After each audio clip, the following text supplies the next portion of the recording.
সুপ্রিয় দর্শকবৃন্দ, আসসালামু আলাইকুম। মানুষ সোশ্যাল কেয়ার আয়োজিত জানতে চাই স্বাস্থ্য কখন অনুষ্ঠানে আপনাদেরকে সুস্বাগতম। আমাদের আজকের আলোচনার বিষয়বস্তু ডায়াবেটিক্স বা বহুমূত্র রোগ। আমরা প্রথমেই জানবো ডায়াবেটিক্স বা বহুমূত্র রোগটা কি। আসলে ডায়াবেটিক্স বা বহুমূত্র রোগটা হলো একটি হরমোন, ইনসুলিন হরমোন রিলেটেড একটি দীর্ঘমেয়াদী একটি রোগ। মূলত ইনসুলিন হরমোনের ঘাটতির জন্য অথবা ইনসুলিন হরমোন ঠিক মতো কাজ না করলে আমাদের ব্লাডে গ্লুকোজের পরিমাণ বেড়ে যায় এবং এই গ্লুকোজের পরিমাণ বেড়ে যাওয়াটাকে ডায়াবেটিক্স বা বহুমূত্র রোগ বলা হয়। আসলে এই ইনসুলিন হরমোনটা আমাদের প্যানক্রিয়াস বা অগ্নাশয়ে বেটা সেল থেকে সিক্রেশন হয়, যেটা আমাদের গ্লুকোজের রক্তে গ্লুকোজের পরিমাণটাকে নিয়ন্ত্রণ করে এবং পরিমিত পরিমাণ গ্লুকোজকে আমাদের শরীরের বিভিন্ন সেলে পৌঁছে দেয়, ফলে সেল শক্তি উৎপাদনে সহায়তা করে। তো আমরা এখন জানবো এই ডায়াবেটিক্স বা বহুমূত্র রোগটা কত প্রকারের হতে পারে। এটাকে মূলত তিনটি ভাগে ভাগ করা হয়েছে। প্রথমত হলো টাইপ 1 ডায়াবেটিস মেলাইটাস বা টাইপ 1 ডায়াবেটিক্স। এটি মূলত ইনসুলিন শরীরে তৈরি হয় না, যা কিনা বিশেষ করে শিশু এবং কিশোর বয়সীদের মধ্যে এটা দেখা যায়। দ্বিতীয়ত হলো টাইপ 2 ডায়াবেটিস মেলাইটাস বা টাইপ 2 ডায়াবেটিস। এক্ষেত্রে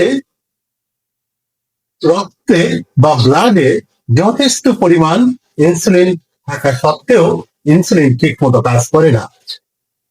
আসলে টাইপ 2 মূলত প্রাপ্তবয়স্কদের মধ্যে এই ডিজিজটা দেখা যায়। আর তৃতীয় হলো জেস্টেশনাল ডায়াবেটিক্স বা গর্ভকালীন ডায়াবেটিক্স। বিশেষ করে গর্ভকালীন সময়ে কিছু মহিলাদের গ্লুকোজ ব্লাডে বেড়ে যায়। তো আমরা এখন জানবো যে এই যে আমাদের গ্লুকোজ লেভেলটা যে আমাদের ব্লাডে বেড়ে যাচ্ছে, তো এই গ্লুকোজের লেভেলটা বেড়ে যাওয়ার ফলে আমাদের কি কি রিস্কি ফ্যাক্টর হয়ে দাঁড়ায়। তার আগেই আমরা জেনে নেই যে আমাদের বডিতে গ্লুকোজের স্বাভাবিক মাত্রা হওয়া উচিত 5 to 6 মিলিমোল পার লিটার। তো যদি এর চাইতে বেশি হয় গ্লুকোজের পরিমাণ, সেটা কিন্তু ডায়াবেটিক্স এর একটা প্রাইমারি একটা লক্ষণ বলে বিবেচিত হয়। তো এই ডায়াবেটিক্স এর যে গ্লুকোজের লেভেলটা বেড়ে যায়, লেভেলের বেড়ে গেলে বিশেষ করে আমাদের হৃদরোগ বা আমাদের কার্ডিয়াক প্রবলেম হয়, কিডনির প্রবলেম হয়, পাশাপাশি রেনাল ফেলিয়ার হতে পারে, আমাদের মিশন লস হতে পারে এবং আরো দেখা যেতে ডায়াবেটিক ফুড বা আলসারেশন, ফুড আলসারেশনও হতে পারে। এখন আমরা জানবো যে এই ডায়াবেটিসের লক্ষণগুলো কি। লক্ষণগুলোর মধ্যে প্রথমেই আসে যে পেশেন্ট বারবার, বিশেষ করে আর্জেন্সি বা প্রস্রাবের পরিমাণটা তার বেড়ে যাবে। দ্বিতীয়ত তার ক্ষুধার পরিমাণটা বেড়ে যাবে, সে বারবার খেতে চাবে। তৃতীয়ত হলো তার তৃষ্ণার পরিমাণটাও বেড়ে যাবে। চতুর্থত হলো বিশেষ করে তার কোনো যদি ডিজিজ হয়, আলসারেশন বা ক্ষত হয়, এই ক্ষতটা তা অতি সহজে শুকাবে না। এখন আমরা আসবো যে এই ডিজিজটাকে আমরা কিভাবে ম্যানেজমেন্ট বা নিয়ন্ত্রণ করতে পারি।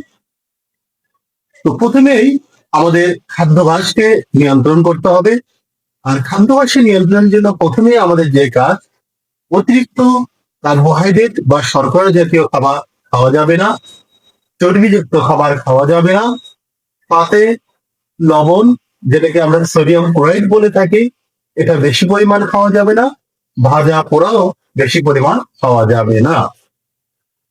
দেন আমাদের ফিজিক্যাল এক্সারসাইজ। ফিজিক্যাল এক্সারসাইজ এর মধ্যে প্রতিদিন আমাদেরকে বিশেষ করে 30 মিনিট হাঁটা, দ্যাট ইজ ফিজিক্যাল এক্সারসাইজ করার অভ্যাস করতে হবে।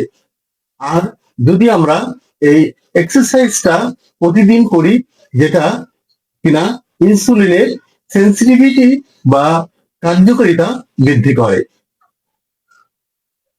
তৃতীয়ত হলো মেডিসিনাল অ্যাক্টিভিটির মাধ্যমে নিয়ন্ত্রণ। সেক্ষেত্রে আমাদের টাইপ 1 ডায়াবেটিসের ক্ষেত্রে নিয়মিত ইনসুলিন গ্রহণ করতে হবে। টাইপ 2 ডায়াবেটিসের ক্ষেত্রে মেডিসিন ঠিক মতো ডক্টরের পরামর্শক্রমে এটা গ্রহণ করতে হবে। কখনোই নিজের ইচ্ছায় এটা বন্ধ করা যাবে না। সব সময় একজন অভিজ্ঞ চিকিৎসকের পরামর্শে বা তত্ত্বাবধানে থাকতে হবে। দেন আমরা আসবো যেটা হলো যে আমাদের লাইফ স্টাইলটা। আমাদের লাইফ স্টাইলটার মধ্যে প্রথমে আসে বিশেষ করে অতিরিক্ত ধূমপান বা মদ্যপান করা যাবে না। তারপরে আমাদেরকে অবশ্যই স্ট্রেস থাকা যাবে না, সবসময় নিজেকে স্ট্রেস মুক্ত রাখতে হবে। তো আমরা আজকে যে আলোচনা থেকে আমরা যে ডায়াবেটিস সম্পর্কে আমরা যে বিষয়গুলো জানলাম, এবং আমরা যে প্রতিকারের বা কন্ট্রোলের জন্য যে নীতিমালাগুলো আমরা জানলাম, এটা কিন্তু আমাদেরকে সবারই মেনে চলা উচিত। আর অবশ্যই আমাদেরকে এই রোগকে অবহেলা করা যাবে না। অবশ্যই আমাদের এই উপসর্গগুলো দেখা গেলে আমাদের ডক্টরের শরণাপন্ন হতে হবে। পরিশেষে, যেহেতু ডায়াবেটিস একটা নিয়ন্ত্রণযোগ্য, একটা দীর্ঘ মেয়াদী একটি স্বাস্থ্যগত সমস্যা, সেহেতু এই রোগ সম্পর্কে সচেতনতা, খাদ্যাভ্যাস পরিবর্তন, জীবনযাত্রার পরিবর্তন, ঠিকমতো মেডিসিন গ্রহণ এবং আমাদের জীবন যাত্রাকে নিয়ন্ত্রণের মাধ্যমে আমরা ডায়াবেটিসটাকে আমরা কন্ট্রোল করতে পারি এবং একজন ডায়াবেটিক পেশেন্ট একটি সুন্দর জীবন যাপন করতে পারবে। তো আজকে এই পর্যন্তই। আবার কোনো একটি টপিকস নিয়ে এভাবে আবার কথা হবে। Thank you. আসসালামু আলাইকুম।